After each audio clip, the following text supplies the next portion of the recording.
are fighting. You know, they have this. You know, what we have here are the fuzzy math people fighting the math Nazis. You know, they're going at it. You know, they have different department conflicting educational philosophies. Well, I'll tell you what the educational philosophy is behind the empty number line, and that is explicit teaching of mental computation and the development of number sense. They really believe in that. And they know that the empty number line provides a visual model that will support mental strategies. Because I'm here to tell you, the end goal of using a number line is to get rid of the number line. You do not want children. What grade do you teach, George? I teach at the university. Teach at the university. It's okay. He's in the university. You want one of the kids coming into your calculus class with one of these, going down the aisle. I know you do. No, you don't. You want it up here. You want it up here. So what we're trying to do anytime you use a number line is the eventual goal is it's just up here. But it doesn't get up there for all children unless we move in a sequential way. Now, the research supports, I'm not going to tell you anything to do unless I tell you the research supports it. The research supports that the empty number line does have a substantial effect on the performance of 1- and 2-digit addition and subtraction computations. And that's where number power starts, being able to mentally add and subtract number. And here's the study that shows it. Just one of many, but that was a major study. So I'm going to give you this PowerPoint if you need to know that. Let's just take an example of is it effective? The results of the Netherlands in the TIMS study are very well known. The Netherlands did very well in the TIMS study. In fact, they were the highest performing country that did not have an Asian Pacific Rim language. So if you want to do well in math, you have two paths. Either live in a country that has a transparent number system that will put you 2 years ahead, right there.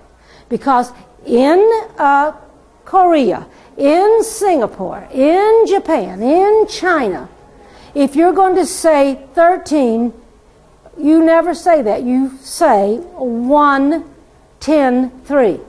Don't you think that might put you a little ahead in the place value game? You know, 2, 10, 7 is 27. They never run into the problems that we run into with our number system.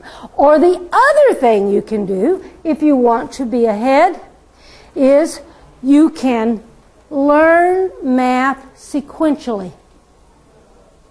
And learning math sequentially means start with counting strategies. And you really need to start with counting strategies. And the empty number line is a model of some counting strategies. As Lee Stiff, president of NCTM, said, he has a wonderful talk on this. I wish he would publish it. He says arithmetic is all about counting. First, you learn to count. Then you learn to count fast. Then you learn to count smart. And then you stop counting. And what we try to do is get kids to stop counting until we need to fill in all of those other points. And I'll tell you, children who are struggling in math, that is vitally important that we go through those stages with them. Here's an example on this test. Look at this. Isn't this a nasty, nasty subtraction problem? You got to cross those zeros. Don't you just hate it? Wouldn't you actually hate to have to do that right now using the traditional algorithm? Blah! Ugly, ugly, ugly. Using the traditional algorithm. 36% of the British students in 5th grade could solve that. That would be a good problem, 5th grade teachers. Take back and see how many of your children can solve that. 36% could do it. 86% of 5th graders in Holland. You know what the difference is? They use the empty number line. That's really, there have been some research studies showing that's really the only difference in the curriculum in the Netherlands and in the United Kingdom. They use the empty number line. Well, now the United Kingdom is using the empty number line, so we're not going to get those studies. What the research shows is that the empty number line is transparent. It is clear what is happening. And she's saying, well, why don't you just show me what you're talking about? I promise I'll get there. Promise we'll take a look at what's happening. What it teaches children is that addition is about moving forward. And subtraction is about moving backwards. And while, contrary to popular opinion, subtraction is not the inverse of addition. People say it all the time. It's not true. It's not true in a child's mind. Only one kind of subtraction is the inverse of addition. And that's the takeaway. But the missing add-in, and the, what's the other one I'm thinking? Comparing are not the inverse of addition. So while that's a dangerous idea for children, here comes the right idea at their level. Addition undoes subtraction, and subtraction undoes addition. And multiplication undoes division, and division undoes multiplication. And by the way, multiplication and division are inverse operations. But there is a problem with subtraction. That's why subtraction is so very hard for children, because it doesn't fit the mold. The empty number line is flexible. Jumps on the empty number line can indicate an operation of any magnitude. Scale is not an issue. The user controls where the number line starts and ends. I'm going to give you an end example here. I promise that we will get to this and you'll try some. We're going to add the numbers 37 and 45.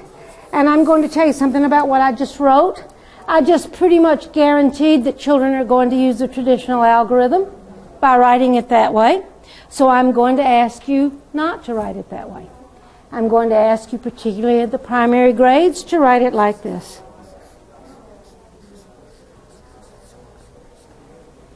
Okay, now they're going to think about the numbers. Now the beauty of this empty number line is that, let's just do this one. By the way, I do this problem with every math tutor that I hire. We start off at the beginning of the year, and I hire math tutors deliberately that don't like math and that are bad in math. I deliberately look for those. If I've got somebody who's looking for a job, came from industries, a statistician, they don't get a chance. They don't have a chance with me. I want a mama who struggled in math in high school. I promise you she's going to be my best math tutor. And I say, please do this problem for me. And what do you think the parents do? The first thing they do is pick up the pencil and start to write the problem. And I say, no, put your pencils down. I want you to do this in your head. Okay. I'm going to go over here to Brandy. Brandy, how are you going to solve this? Well, if you're solving division, you would add 7 and 5. And I promise you that's what most teachers do, and that's what most parents do. 7 and 5 is, we're going to assume she knows that and doesn't go 8, 9, 10, 11, 12. And quite a few people do that. Okay, particularly if they had touch math. Okay, and so what do we do next? But you're doing this in your head, so I can't write anything down. Let me tell you what I do, because Brandy, I have a feeling that you're pretty sharp. You've got a good memory. When I do that problem, I can't even remember what the numbers are. I'm not looking at them. Let me ask you, is it 37 plus 45? Is that what the numbers are? You see, I can't remember. It's not that I have a learning disability. I'm old, so it's the same thing. Okay. I can't remember.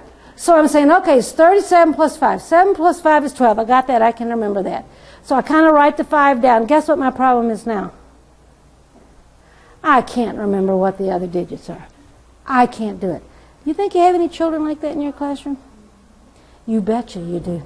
You betcha you do. They can't remember. That's why they can't do mental strategies. They can't remember. Let me show you, because you had to remember the 7 and the 5 and the 3 and the 4. I promise you, you weren't thinking the 30 and the 40. You were thinking the 3 and the 4, which is not even the problem. But if you have an empty number line, I'm going to take my hardest number. And my hardest number is 37. You'd think I'd take the 45, but no, my hardest number is 37. You know why? Because 37 is harder to remember than 45. Do you agree with me? And I don't have to remember it anymore. I'm done with remembering it. I write it right there. I'm done. 37. Phew. That's called cognitive economy. Anything a child doesn't have to remember is going to help children who struggle in math. 37, down, put down. Okay, now I'm going to do 45. But I'm going to do it using the empty number line. Now I'm going to show you how a child would do this. They would go 37. They look at this digit next, not that one. And they think 40. Okay, 37. 47, 57, 67, 77. Would you agree with me? I'm at 77? Okay, now here's the point I wanted to make. I'm at 77. So I've added some of my number. Have I added all of my number? What do I have to add? 5. Now, I got a little problem because 77 and 5 is hard for most children to figure. Unless you know how to bridge 10. And you definitely have to teach children to bridge 10. And once they do, they should be kissing your feet the rest of their lives.